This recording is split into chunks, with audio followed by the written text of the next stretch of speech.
Bismillahirrahmanirrahim.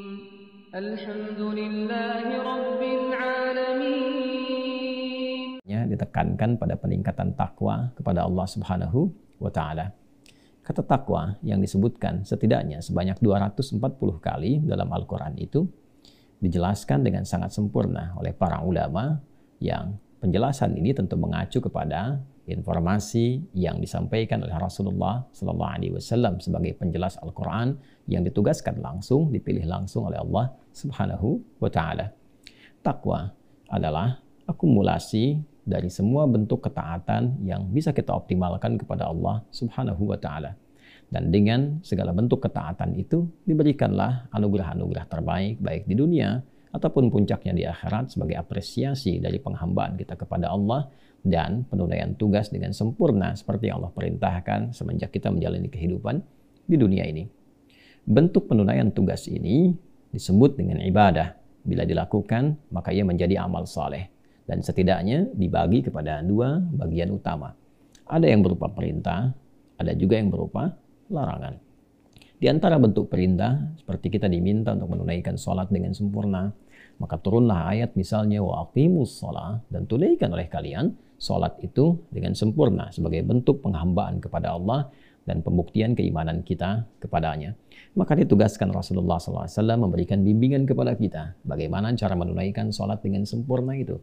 Dari mulai wudhunya, dari mulai kemudian menghadap kiblatnya, bertakbir sampai dengan bersalam. Selesai dilakukan dengan kondisi terbaik yang bisa kita optimalkan. Pun demikian, di sisi lain ada juga ayat-ayat ataupun keterangan penjelas dari hadis yang menunjukkan larangan. Supaya kita bisa konsisten dalam kebaikan, tidak terganggu dengan pengaruh-pengaruh yang bisa menjauhkan kita dalam konteks pengabdian atas tugas yang Allah berikan kepada kita dalam bentuk ibadah dan amal saleh. Maka larangan ini menjaga kita supaya tetap tampil terhormat. Karena itu diberikan hukum haram namanya, seakar dengan kata hormat. Diambil ke dalam bahasa Indonesia, serapannya diantaranya diberi nama hormat. Jadi hukum haram diturunkan oleh Allah untuk menjaga kehormatan seorang hamba sehingga tetap mulia dalam pandangan Allah dan optimal dalam mengabdi kepadanya. Maka diharamkan kita, dilarang kita untuk berdusta. Karena saat seseorang berdusta, maka ia akan merendahkan kehormatan dirinya. Dilarang seseorang untuk misal mengada-adakan kreativitas, menghadirkan sesuatu yang melanggar atau bahkan bertentangan dengan pakem ibadah yang sudah ada. Konteksnya ibadah. Dalam hal sholat misalnya, sudah diberikan aturannya, turun ayatnya, ada penjelasannya, bagaimana menata shaf dengan baik, bagaimana memulai sholat, siapa yang harus menjadi imam, dalam Jumat siapa yang harus menjadi khatib, siapa yang menjadi makmum, siapa yang kemudian ikut mendengarkan, aturannya jelas sempurna, ayatnya turun, hadisnya ada. Tiba kemudian misalnya ada datang seseorang ingin mencoba menyalahi itu semua karena merasa tidak berkesesuaian dengan cara pandangnya yang diikutkan kepada akal personalnya, hanya ingin berkeinginan untuk mewujudkan apa yang ia pikirkan. Maka hal tersebut juga menyalahi dan termasuk dalam kaidah yang dilarang. Bahkan tegas Nabi menyebutnya dengan sesuatu yang bid'ah dan berpotensi melanggar ketentuan syariat dan juga berpotensi tersesat dari jalan yang benar sehingga terancam dengan murka atau hukuman dari Allah Subhanahu wa Ta'ala. Segala bentuk larangan, zinakah, pembunuhankah, berselisihkah, kemudian juga sampai ke adu domba, sampai juga buat hoax dan sebagainya, banyak sekali konteksnya yang bisa kita tampilkan. Baik perintah ataupun larangan, ketika kita optimalkan dalam menjalani kehidupan, baik dari sisi akidah, keyakinan kita untuk mengabdi dan menuhankan Allah Subhanahu wa Ta'ala, ataupun ibadah, implementasi dari keyakinan kita menuhankan Allah, maka kita mengoptimalkan pengabdian kepadanya. Atau juga muamalah, kita bawa dalam konteks berinteraksi dalam kehidupan, baik secara personal ataupun juga dengan keluarga, dengan lingkungan, atau kehidupan berbangsa dan bernegara. Sangat komprehensif, sangat luar biasa, sempurna di dalam Islam. Dan dengan kasih Allah Subhanahu wa Ta'ala, dengan sayangnya, tidak dibiarkan seorang hamba kebingungan untuk bisa memikirkan bagaimana caranya bertakwa, bagaimana caranya ibadah, bagaimana caranya menghindari yang tidak Allah sukai. Maka lengkap, ditugaskan, dipilih seorang nabi yang sangat sempurna, akhlaknya, kemuliaannya, sifatnya, kebaikannya, bahkan dari silsilah namanya, dipilih untuk menyampaikan firman Allah Subhanahu wa Ta'ala sekaligus menjelaskannya dalam bentuk perbuatan, dalam bentuk sifat, sikap beliau, bahkan juga dalam bentuk keterangan-keterangan, perilaku beliau, yang kemudian terangkum dalam bentuk tampilan yang sempurna yang bisa diteladani.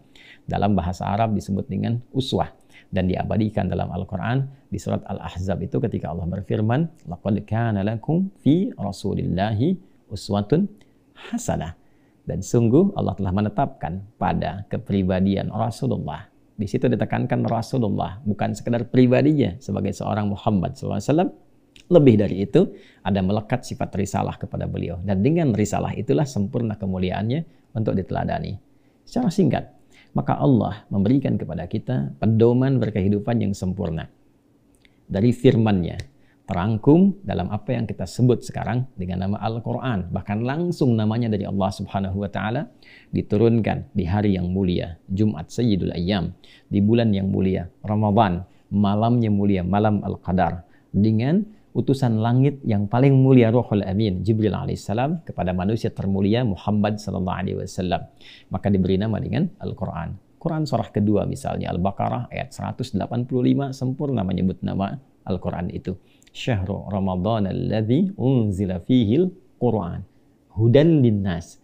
Diturunkannya Al-Quran di bulan yang mulia Ramadan, di waktu yang mulia, melalui makhluk-makhluk yang mulia tadi, maka tujuannya adalah hudan linnas, memberikan pedoman berkehidupan yang sempurna untuk manusia. Dari mulai ia menjalani tugas berkehidupan sampai ia wafat kembali pada Allah Subhanahu wa Ta'ala.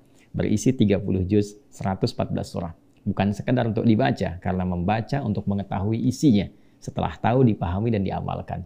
Jadi Al-Quran, desainnya, konsepsinya adalah petunjuk berkehidupan, pedoman kehidupan yang sempurna, yang Allah firmankan, bukan kata-kata makhluk, bukan rekayasa manusia, bukan buatan manusia tertentu, tapi firman Allah Sang Pencipta kita, yang membimbing kita dengan sempurna berkehidupan. Dijelaskan isi firman itu lewat penjelasan Nabi SAW. Turun ayat, Nabi jelaskan. Maksudnya begini, prakteknya seperti ini. Bukan sekedar dalam konteks ibadah, bagaimana cara sholat, bagaimana cara tawaf, bagaimana cara berzakat. Tapi juga dijelaskan bagaimana cara berakhlak, bersopan santun kepada orang tua bagaimana, ayah dan ibu seperti apa, orang tua mendidik anak bagaimana, menjalani kehidupan bermasyarakat seperti apa, menjalani kehidupan berbangsa bagaimana. Dan lebih daripada itu, bagaimana kita menghamba kepada Allah. Bagaimana kita mewujudkan keimanan kita dan mengimplementasikannya dalam konteks ibadah. Itu yang paling pokok. Maka ketika turun ayat tentang sholat, ketika turun ayat tentang haji, maka aturannya jelas diterangkan oleh Nabi. Diatur begini cara sholat yang benar. Begini cara menghubungkan satu dengan lainnya dalam konteks membuat saf. Ini laki-laki, kalau ada perempuan seperti ini caranya. Kalau Jumat ini yang khutbah siapa, yang mendengarkan siapa, yang ikut siapa, yang dianjurkan siapa. Lengkap semuanya, bukan hanya ayatnya, bukan hanya hadis penjelasannya, tapi juga hikmahnya disampaikan.